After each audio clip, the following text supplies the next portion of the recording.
Merong kumakalat ngayon dito sa social media na scorecard po ng mga naging selection committee ng Miss Universe doon sa finals. Ito yung evening gown. At alam niyo ba guys, si Michelle D lang po ang bukod tanging nabigyan po ng 6 na score. But again, disclaimer lang guys, hindi ko kine-claim na ito ay totoong score nila. Ito lang yung kumakalat ngayon dito sa social media. So titignan natin yung mga naging score ng 10 kandidata na naglalaban-laban sa evening gown. Okay, ito guys, i-zoom natin. Again guys ha, hindi ko alam kung totoong score nito, pero let's see pa din.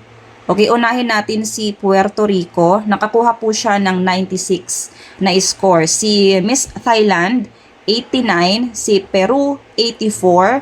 Si Colombia, 96. Nicaragua is 105. Si Philippines, 89. Yun nga, tie sila ni Antonia, ni Miss Thailand. Si El Salvador, 84. Venezuela, 87. Si Australia, 91. Spain, 84.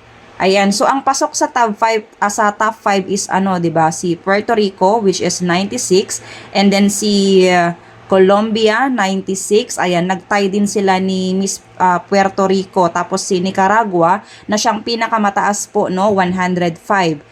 And then itong si Australia at si Thailand na 89. Ayan, parehas sila ni Miss Philippines. Kung mapapansin ninyo, si Philippines lang po ang nakatanggap ng 6 na scores at 3 po yan ha.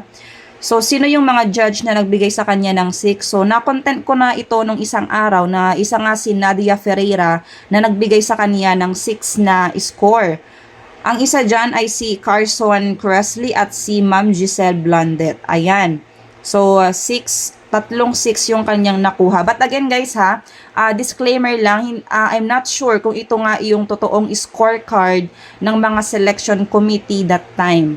So ayan, pinapakita ko lang sa inyo yung kumakalat ngayon na naging score daw nila kuno sa mga 10 sa mga top 10 sa top 10 finalists na naglaban doon sa evening gown competition. So dito naman kay Miss Iris Mitinair, ang ating Miss Universe 2016, nagbigay po siya ng perfect 10 kay Michelle D. So talagang mahal na mahal ni Miss Iris ang Pilipinas at siguro talagang nakita niya na kakaiba yung evening gown nitong si Michelle D. At ang iba pang nagbigay ng 10 score kay Michelle D ay si Mario Bautista at si Connie Mariano at si Ma'am Denise White. Ayan. At kung matatandaan natin guys, nagbigay na po ng statement ang official page ng Miss Universe El Salvador doon sa Instagram na it was a mistake doon sa nangyaring palitan, doon sa announcement nga, doon sa post nila ng top 5. So, unang post nila ay nakasama doon si Philippines and then biglang delete at yun nga napalitan na ay si Miss Thailand na ang nailagay doon. So, yun po yung official top 5. So, nagkamali lang daw sila ng paglagay.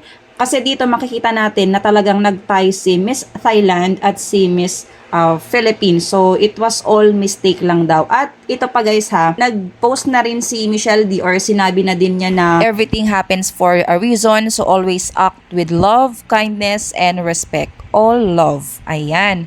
So, ito na siguro guys yung time para tayo ay mag-move on kasi alam nyo ba yung bonding ni Miss Thailand at nitong si Michelle D ay sobrang click nila sa isa't isa guys. Yung pagkasama nila or yung bonding nila yung makakapag-heal sa atin. So, aminin naman natin guys na si Miss Thailand ay wala namang kinalaman yung nangyari nga na issue dito sa Miss Universe.